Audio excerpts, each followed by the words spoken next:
Chennai trading academy subscribers viewers எல்லாருக்கும் வணக்கம். நேத்தி டொனால்ட் ட்ரம்ப்போட ட்வீட் தான் இன்னைக்கு குளோபல் மார்க்கெட்டை ட்ரைவ் பண்ணியிருக்கு. 5 நாள் சீஸ்ஃபயர், அதாவது ஸ்ட்ரைக்கை வந்து நிறுத்தி வைக்கிறாங்க. ஈரானுக்கு அகைன்ஸ்டாக போரை வந்து நிறுத்தி வைக்கிறார் ட்ரம்ப் அப்படின்ற ஒரு அனௌன்ஸ்மெண்ட். அதுக்கு பின்னாடி கொடுத்துருந்த ரீசன் 2 நாளாக நாங்கள் டிஸ்கஸ் பண்ணிட்டு இருந்தோம். ரொம்ப ஆக்கப்பூர்வமாக இருந்தது. ஸோ அடுத்து இதில் டீல் எட்டுறதுக்கான வாய்ப்பு இருக்கு. ஸோ அதனால் 5 நாளைக்கு நிறுத்தி வைக்கணுன்ற ஒரு நியூஸ். இது நேற்று அனௌன்ஸ் பண்ண ஈவினிங் டைம் நம்ம லோக்கல் டைமில் பார்த்தீங்கன்னா சடனாக ஒரு பெரிய பவுன்ஸ் பேக் இருந்தது. US live future 24 hours trade ஆகும். அந்த ஃபியூச்சர் மோர் தென் 1000 பாயிண்ட்ஸ் இன்க்ரீஸ் ஆச்சு. மோர் தென் 10% க்ரூட் ஆயில் ஃபால் ஆச்சு. சில்வர் -10%லேருந்து +3% ரிவர்சல் ஆச்சு. ஒரு பெரிய அளவுக்கு சேஞ்சஸ் மார்க்கெட்டில் நடந்தது ஒரு ஷார்ட் பீரியடில். பட் ஆனால் அதுக்கப்புறம் மார்க்கெட் கொஞ்சம் ஒரு பெரிய கிளியர் டைரக்ஷன் இல்லாமல் ஒரே இடத்துலையே சுற்றிட்டு இருந்தது. நேத்தியோட US market, global market, commodity market, gold, silver, crude oil எல்லாமே.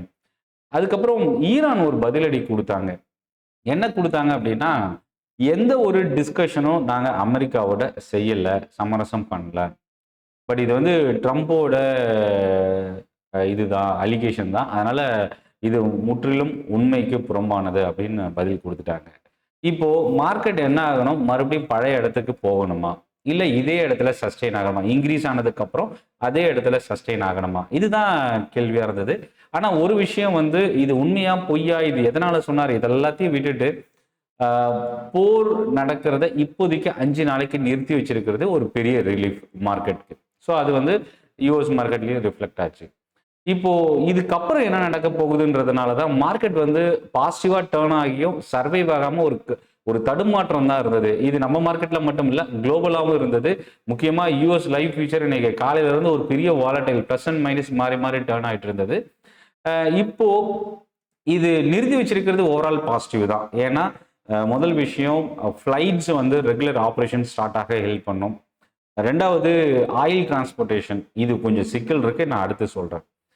இம்போர்ட் அண்ட் எக்ஸ்போர்ட் வந்து கொஞ்சம் பழைய இந்த கம்ப்ளீட் ரெஸ்ட்ரிக்ஷன்ல இருந்து கொஞ்சம் ரிலாக்ஸேஷன் கிடைக்க வாய்ப்பு இருக்கு. இப்போ இந்த ஹார்மஸோட அந்த ஈரான் வழித்தடம், கடல் வழித்தடம் ஓப்பன் ஆகுமா, ரெகுலரா கப்பல் எல்லாமே வந்து மூவ் ஆகுதா, ஆயில் டிரான்ஸ்போர்ட்டேஷன் நடக்குதா, இது வரைக்கும் எந்த ஒரு விஷயமும் தெரியல. ஸோ அப்போ என்னன்னா, குளோபல் இம்பாக்ட் வந்து ஒரு பெரிய பாதிப்பை ஏற்படுத்தியிருக்கு அப்படின்றத பார்க்க முடியுது. கம்ப்ளீட்டா இன்னையோட மார்க்கெட் எப்படி டிரைவ் ஆயிருக்கு, என்னென்ன விஷயங்கள் நடந்திருக்கு, இதுக்கப்புறம் மார்க்கெட் எப்படி இருக்க வாய்ப்பு இருக்கு, இதை பத்தி கம்ப்ளீட்டா நம்ம பார்க்க போறோம். சென்னை ட்ரேடிங் அகாடமி சப்ஸ்கிரைப் பண்ணி வாட்ச் பண்ணுங்க. ஏப்ரல் 4ஆம் தேதி காலையில 10 மணிக்கு, அதாவது சனிக்கிழமை ஏப்ரல் 4ஆம் தேதி காலையில 10 மணிக்கு ஆப்ஷன் ட்ரேடிங்கான ஒரு அட்வான்ஸ் லெவல் ட்ரைனிங் செஷன். இது வந்து ஒரு பிகினர் கூட நீங்க லேர்ன் பண்ணிக்கலாம். இது ஒரு ஃப்ரீ ட்ரைனிங். அதுக்கான லிங்க் டிஸ்கிரிப்ஷன்ல இருக்கு, நீங்க யூஸ் பண்ணிக்கலாம். டெலிகிராம் குரூப்புக்கான லிங்க்கும் வீடியோட டிஸ்கிரிப்ஷன்ல இருந்து நீங்க யூஸ் பண்ணிக்கலாம். இப்போ வீடியோக்குள்ள போகலாம்.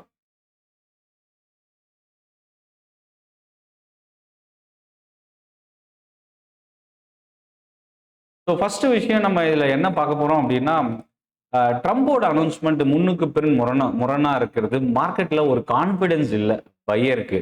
பையிங் வந்து இன்வெஸ்ட்மெண்ட், ஏன்னா ஒரு பெரிய கிராஷ் ஆனதுக்கு அப்புறம் இந்த மாதிரி ஒரு நியூஸ் வரும்போது ஒரு ஸ்ட்ராங்கான பவுன்ஸ் பேக் கொடுக்கும். அது 3 to 5% நான் ஆல்ரெடி சொன்னேன். நிஃப்டி நியர்லி ஒரு 2 to 3% மேல இந்த மாதிரி போர் நிறுத்தம் வந்ததுன்னா இன்க்ரீஸ் ஆகும்.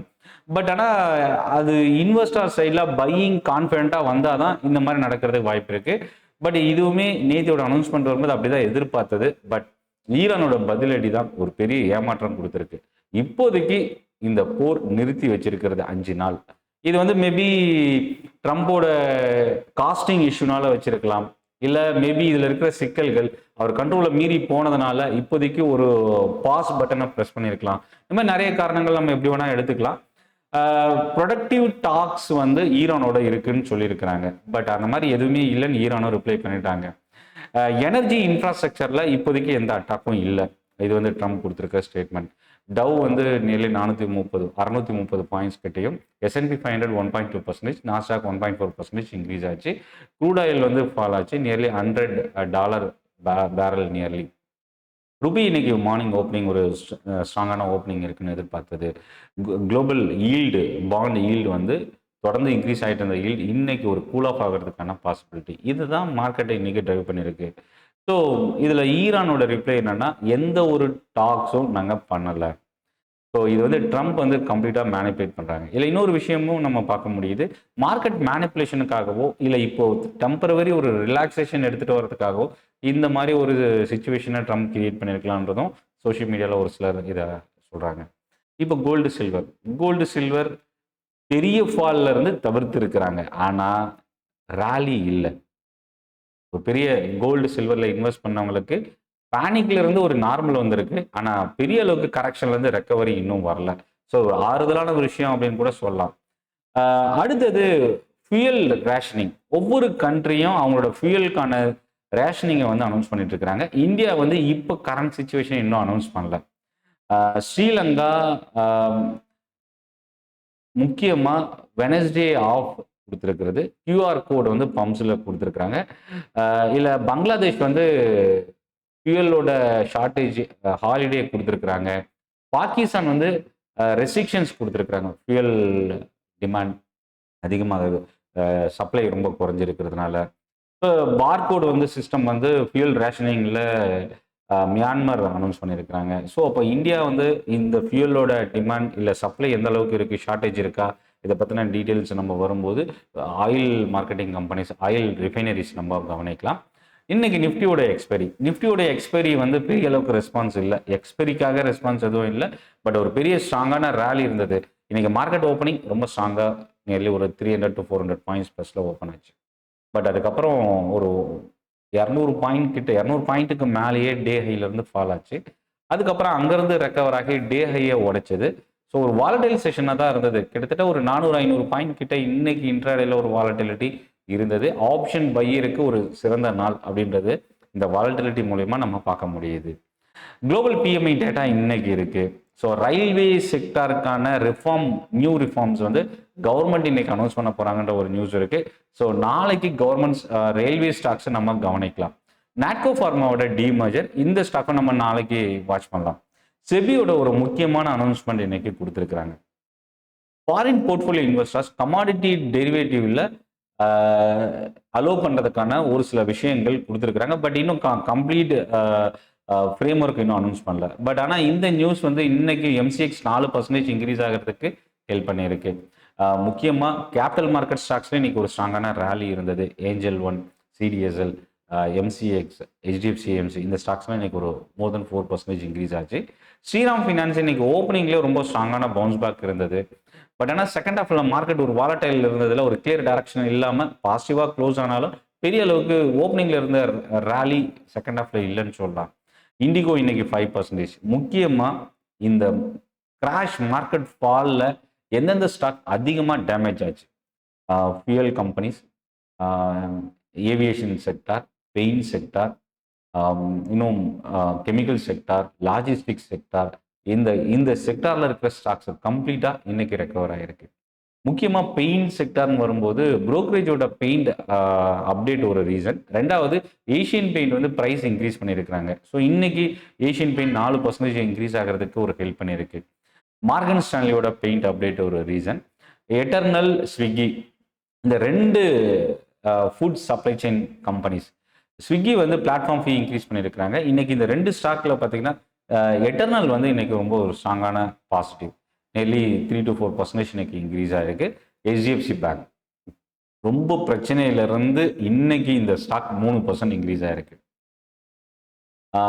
இன்னைக்கு வந்து பார்த்தீங்கன்னா ஏற்கனவே இருந்த சேர்மனோட ரெசிக்னேஷன் லெட்டரில் அவர் மென்ஷன் பண்ண ஒரு சில விஷயங்கள் ஒரு பெரிய அளவுக்கு பூதாகரமாக வளர்ந்தது.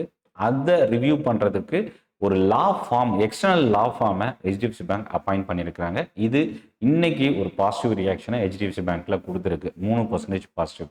அது மட்டும் இல்லாமல் 3 எம்ப்ளாயை வந்து ரிமூவ் பண்ணியிருக்கிறாங்க.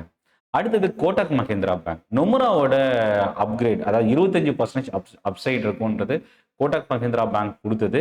இன்னைக்கு நியர்லி ஒரு பாசிட்டிவ் ரியாக்ஷன் இருந்தது பிரைவேட் செக்டார் பேங்க்ஸ்ல. ஸோ இன்னைக்கு மார்க்கெட் கம்ப்ளீட்டாக எல்லாத்தையும் நம்ம ரொம்ப முக்கியமாக கவனிக்கக்கூடியது ஆயில்.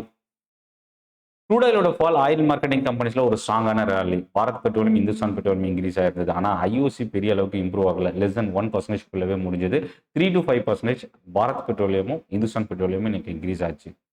ஆனால் இன்னொரு பக்கம் இந்த ரேலியில் இன்க்ரீஸ் ஆன 2 செக்டார் ரொம்ப முக்கியமானது. ஒன்று டிஃபென்ஸ் செக்டார், ஷிப்பிங் செக்டார், அப்புறம் எனர்ஜி. கோல் இந்தியா, கெயில், இந்த மாதிரி oil and gas companies, energy and செக்டார்ல. கோல் இந்தியா இன்னைக்கு நெகட்டிவ், பவர் கிரிட் இன்னைக்கு நெகட்டிவா க்ளோஸ் ஆயிருக்கு.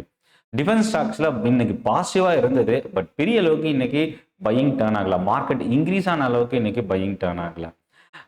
அதானி குரூப், இன்னைக்கு அதானி என்டர்பிரைசஸ் நெகட்டிவா க்ளோஸ் ஆயிருக்கு.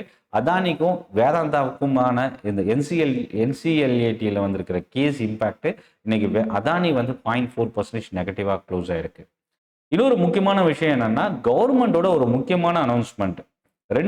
அதாவது 10,000 buses announcement, AC buses announce பண்றதுக்கான ஒரு நியூஸ்.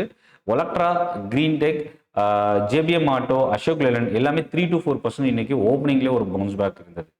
இதை தாண்டி இந்தியன் கவர்மெண்ட் ஒரு முக்கியமான அனௌன்ஸ்மெண்ட் கொடுத்தது என்னன்னா, remission of duties, taxes, export ப்ராடக்ட்கான, அதாவது இது வந்து எப்படி சொல்லுவாங்கன்னா ஆர்ஓடி டிஇபி, இதை வந்து ரீஸ்டோர் பண்ணியிருக்கிறது ஒரு முக்கியமான நியூஸு. இது வந்து இன்னைக்கு பாசிட்டிவான ஸ்டாக்ஸ்னா Welspun corp, Gokaldas export, Pearl Global. இதில் பேர்ல் குளோபல் பெரிய அளவுக்கு இன்னைக்கு இன்க்ரீஸ் ஆகல, ஒரு ஸ்மால் கேப் கம்பெனி. ஆனால் கோகுல்தாஸ் எக்ஸ்போர்ட்டும் வெல் கார்ப்பும் இன்னைக்கு more than 4% இன்னைக்கு இன்க்ரீஸ் ஆச்சு. கேபிட்டல் எக்ஸ்பெண்டிச்சர் இன்க்ரீஸ் பண்ணியிருக்கிறது. பவர் கிரிடுக்கு ஒரு பாசிட்டிவ் ரியாக்ஷன் நேற்று இருந்தது, பட் இன்னைக்கு மார்க்கெட் இன்க்ரீஸ் ஆகியும் பவர் கிரிட் இன்னைக்கு இறங்குனது 2 காரணம். மார்க்கெட் ரெக்கவரி ஒரு ரீசன், இன்னொன்று கைடன்ஸ் வந்து சேஞ்ச் பண்ணாமல் கேபிட்டல் எக்ஸ்பெண்டிச்சரை மட்டும் இன்க்ரீஸ் பண்ணியிருக்கிறாங்க, இது ஒரு நெகட்டிவ். அதுக்கப்புறம் எஸ்எல் டெக்னாலஜிஸ் இன்னைக்கு 1% கிட்ட இன்னைக்கு இறங்கியிருக்கு. இல்லை JP Morgan target price 17% cut பண்ணியிருக்கிறது ஒரு முக்கியமான ரீசன். ஐடிசி யூபிஎஸ் வந்து ஐடிசிக்கான அப்டேட் கொடுத்துருந்தது 0.6% பாசிட்டிவ். அப்போலோ ஹாஸ்பிட்டல் இது ரொம்ப முக்கியமான ஒரு ஸ்டாக். இன்னைக்கு நிஃப்டி 200 என்எஸ்சி 200 இண்டெக்ஸில் ரொம்ப ஸ்ட்ராங்காக வால்யூமோட பவுன்ஸ் பேக் ஆகிருக்கிற ஒரு ஸ்டாக். 4% இன்னைக்கு இன்க்ரீஸ் ஆயிருக்கு. சிட்டியோட அப்டேட் இன்னைக்கு 9,600 டார்கெட் செட் பண்ணியிருந்தது. இந்த ஸ்டாக் இன்க்ரீஸ் ஆகிறதுக்கு ஒரு காரணம். ஜிஓசிஎல் இன்னைக்கு 19% இந்த ஸ்டாக் இன்க்ரீஸ் ஆயிருக்கு. இதில் ரொம்ப முக்கியமான என்னன்னா, கம்பெனியோட அசட்டை மானிட்டைஸ் பண்ணுறதுக்கான ஒரு அனௌன்ஸ்மெண்ட் கொடுத்தது. 19% இன்னைக்கு பாசிட்டிவ். ஒரு ப்ரொமோட்டர் அந்த கம்பெனியிலிருந்து அதாவது கண்ட்ரோலிங் ஸ்டேக்கை செல் பண்ண போகிறாங்க, செல்லோ வேர்ல்டு. ஆக்சுவலாக இந்த ஸ்டாக் இன்னைக்கு பாசிட்டிவாக முடிஞ்சிருக்கு. இதில் வந்து என்னென்னா, இதை யார் டேக் ஓவர் பண்ண போகிறாங்க, இந்த ஸ்டேக்கை யார் எடுக்க போகிறாங்கன்றதுல கொஞ்சம் டிமாண்ட் இருக்கிறது இந்த ஸ்டாக் இன்க்ரீஸ் ஆகிறதுக்கு ஒரு காரணமாக இருந்தது. அடுத்தது அர்பன் கம்பெனி. அர்பன் கம்பெனிக்கு கோட்டக், மோதிலால் ஆஸ்வால் வந்து ஒரு ஸ்லைட் நெகட்டிவ் ஃபீட்பேக் கொடுத்துருந்தாங்க. பட் இருந்தும் இந்த ஸ்டாக் இன்னைக்கு 3% பாசிட்டிவ். இன்னைக்கு செக்டார் வைஸ்ன்னு பார்க்கும்போது ரொம்ப முக்கியமான செக்டார் அப்படின்னா மீடியா இண்டெக்ஸ் இன்னைக்கு 3.4%. G entertainment, tips music, B focus, இந்த ஸ்டாக்ஸ்லாம் ரொம்ப ஒரு ஸ்ட்ராங்கான பவுன்ஸ் பேக். அடுத்தது ஆட்டோ. முக்கியமாக இந்த ஜியோ பொலிட்டிக்கல் டென்ஷன் இப்போ குறைஞ்சி இருக்கிறதுனால ஆட்டோ மேனுஃபேக்சரிங், ஆன்சிலரி கம்பெனிஸ்க்கு இன்னைக்கு பாசிட்டிவாக இருந்தது. பிரைவேட் செக்டார் பேங்க்ஸ் 2.5% இன்னைக்கு பாசிட்டிவ். ஃபினான்ஷியல் சர்வீசஸ் ரொம்ப முக்கியமானது என்னன்னா, இன்னைக்கு பிராட் மார்க்கெட்டில் மிட் கேப் அண்ட் ஸ்மால் கேப்பில் தான் இன்னைக்கு ஒரு ஸ்ட்ராங்கான பையிங் இருந்தது. இந்தியா வீக்ஸ் இன்னைக்கு 7% கிட்ட ஃபால் ஆயிருந்தது. ஸோ இதெல்லாமே இன்னைக்கு ஒரு இம்பாக்ட் இருந்த ஒரு ஸ்டாக்ஸு. ட்ரம்போட இந்த 5 நாள் டெட்லைன் உண்மையிலேயே ஒர்த் இருக்குமா, ஒரு சீரியஸான அடுத்த கட்ட ஃபோக்கஸ் இருக்குமா அப்படின்னா இப்போதைக்கு அதுக்கான எந்த ஒரு ஐடியாவும் இல்லை. மார்க்கெட் இந்த ரிலீஃப் ஒரு டெம்பரவரி ரிலீஃப். ஆனால் இதில் ரொம்ப முக்கியமாக கவனிக்க வேண்டியது, ஹார்மஸ் ஈரான் கம்ப்ளீட்டாக திறக்கலை அப்படின்றது எந்த ஒரு அனௌன்ஸ்மெண்ட்டும் இன்னும் கொடுக்கல. அப்படி அவங்க அனௌன்ஸ்மெண்ட் கொடுக்கும்போது அது மார்க்கெட்டில் முக்கியமாக ஆயில், கோல்டு, சில்வர், ஈக்விட்டி மார்க்கெட்டில் பெரிய இம்பாக்டை கிரியேட் பண்ணும். அவங்களோட அனௌன்ஸ்மெண்ட் பாசிட்டிவாக இருந்தால் அது அதுக்கான ரியாக்ஷனும் இருக்கிறதுக்கும் சான்சஸ் இருக்குது. நெகட்டிவாக இருந்தாலும் அதுக்கான ரியாக்ஷன் இருக்கும். இப்போ ஈரான் என்ன பதில் சொல்ல போகிறாங்கன்றதான் மார்க்கெட்டோட அடுத்த எதிர்பார்ப்பு. இப்போதைக்கு இது சுமூகமாக போகுமா அப்படின்ற இடத்துல ஈரானோட கோர்ட்டில் தான் இந்த பால் இருக்குது. இப்போ அதை அவங்க என்ன பண்ண போகிறாங்க அப்படின்றது அடுத்த ஒரு கொஷின். ஸோ இப்போ மார்க்கெட்டுக்குள்ளே நம்ம வரும்போது செக்டாரில் வந்து பார்த்திங்கன்னா நிஃப்டி 50 நியர்லி 1.8% கிட்டத்தட்ட 400 பாயிண்ட் இன்க்ரீஸ் ஆகி 22,900க்கு மேலே முடிஞ்சிருக்கு. நான் நேற்று வந்து 22,900 உடைஞ்சதுக்கு அப்புறம் 22,500 வரைக்கும் மார்க்கெட் வரும்னு சொல்லியிருந்தேன். அடுத்த சப்போர்ட் அங்கே தான் இருக்கு. ஸோ அந்த லெவல் வந்து அந்த லெவலுக்கு மேலே முடிஞ்சது. இப்போ மறுபடியும் ஏற்கனவே இருந்த முதல் சப்போர்ட் இடத்துல, அதாவது எப்பயுமே சப்போர்ட்டுக்கு கீழே மார்க்கெட் வந்துருச்சுன்னா அந்த சப்போர்ட் லெவல் ரெசிஸ்டன்ஸாக மாறிடும். ஸோ இப்போ அந்த ரெசிஸ்டன்ஸ் லெவலை உடைச்சு 29,900க்கு மேலே முடிச்சிருக்கிறது. மார்க்கெட் ஸ்டில் இன்னும் வீக்காக தான் இருக்கு, பட் ப்ரெஷர் வந்து குறைஞ்சிருக்கு. அதாவது இந்த பேனிக்ன்ற ஒரு ப்ரெஷர் இருக்குல்ல, அது குறைஞ்சிருக்கு. ஸோ இப்போதைக்கு வந்து பார்த்தீங்கன்னா நிஃப்டி 50ல 5 ஸ்டாக் தான் இன்னைக்கு நெகட்டிவ், 45 ஸ்டாக் இன்னைக்கு பாசிட்டிவ். கோல் இந்தியா, பவர் கிரிட், அதானி என்டர்பிரைசஸ்லாம் இன்னைக்கு டவுன்ல க்ளோஸ் ஆயிருக்கு. இல்லை கோல் இந்தியா தான் ரொம்ப அதிகமாக இறங்கியிருக்கு. இண்டிகோ இன்னைக்கு டாப் கெய்னர். அதே மாதிரி இந்த மிடில் ஈஸ்ட் டென்ஷன்ல அதிகமாக பாதிக்கப்பட்ட ஒரு லார்ஜ் கேப் ஸ்டாக்கு எல்என்டி இன்னைக்கு 5% இன்னைக்கு பவுன்ஸ் பேக் ஆயிருக்கு. Bajaj finance, eternal, Asian paint, Apollo hospital எல்லாமே இந்த நியூஸ் எல்லாமே என்னென்ன நியூஸ்னால இன்க்ரீஸ் ஆயிருக்குன்றது ஆல்ரெடி நான் உங்களோட ஷேர் பண்ணியிருக்கேன். அடுத்தது மிட் கேப். மிட் கேப் பக்கம் வரும்போது முக்கியமாக இதில் நம்ம கவனிக்கக்கூடியதுன்னா என்டிபிசி கிரீன் இன்னைக்கு ஒரே ஒரு ஸ்டாக் தான் நெகட்டிவ். மிட் கேப்ல 99 ஸ்டாக் இன்னைக்கு பாசிட்டிவ்.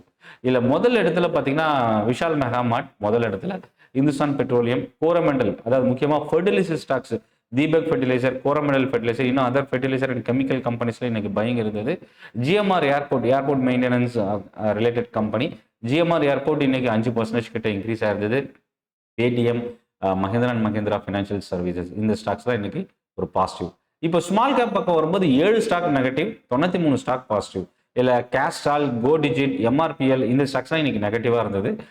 பிஎல்எஸ், அதாவது flight related international services provide பண்ணக்கூடிய ஒரு கம்பெனி 14% இன்னைக்கு இன்க்ரீஸ் ஆயிருக்கு. Swan corp, Deepak fertiliser, HPL engine, இந்த ஸ்டாக்ஸ்லாம் மோர் தென் 5%. அதே மாதிரி chemical Navin fluorine more than 5% இன்னைக்கு இன்க்ரீஸ் ஆயிருக்கு. ஸோ இந்த வீடியோ செஷனை பற்றின உங்களோட ஃபீட்பேக் கமெண்ட்ல நீங்கள் போஸ்ட் பண்ணுங்க.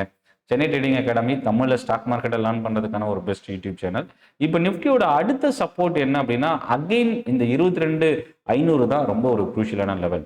இப்போ ஸ்டாக் மார்க்கெட்டில் என்ட்ரி போகலாம்னா கண்டிப்பாக நம்ம ஸ்டாக் மார்க்கெட்டில் இந்த மாதிரி ஒரு இடத்துல என்ட்ரி போகலாம். ஏன் அப்படின்னா, ட்ரம்ப் ஏதோ ஒரு காரணத்துக்காக, அது உண்மையா பொய்யா இல்லை அப்படின்றதுக்குள்ள போகாம ஏதோ ஒரு ரீசனால இப்போதைக்கு ஒரு பிரேக் போட்டிருக்கிறது. ஓவரால் குளோபல் மார்க்கெட்டுக்கு இது ஒரு பாசிட்டிவ், ஒரு டெம்பரவரி பாசிட்டிவ் நம்ம எடுத்துக்கிட்டாலும், பட் இந்த டெம்பரவரி பாசிட்டிவ் கண்டிப்பா ரீடன் ஆகிறதுக்கான வாய்ப்பு தான் கொஞ்சம் அதிகமா இருக்கு. இப்போ வெயிட் பண்ணி பார்க்கலாம். ஏப்ரல் 4ஆம் தேதி காலையில 10 மணிக்கு சனிக்கிழமை ஆப்ஷன் ட்ரேடிங்கான ஒரு அட்வான்ஸ் லெவல் ட்ரைனிங் செஷன் நடக்க போகுது. டெக்னிக்கல் ஸ்ட்ராட்டஜியை பேஸ் பண்ணி ஆப்ஷன் ட்ரேடிங் எப்படி பண்ணலான்றதுக்கான லேர்னிங் செஷன். இந்த ட்ரைனிங் நீங்கள் கலந்துக்கிறதுக்கு டிஸ்கிரிப்ஷனில் இருக்கிற லிங்கை கிளிக் பண்ணி ஜாயின் பண்ணிக்கோங்க. டெலகிராம் குரூப்புக்கான லிங்க்கும் வீடியோட டிஸ்கிரிப்ஷனில் இருந்து நீங்கள் யூஸ் பண்ணிக்கலாம். நன்றி, வணக்கம்.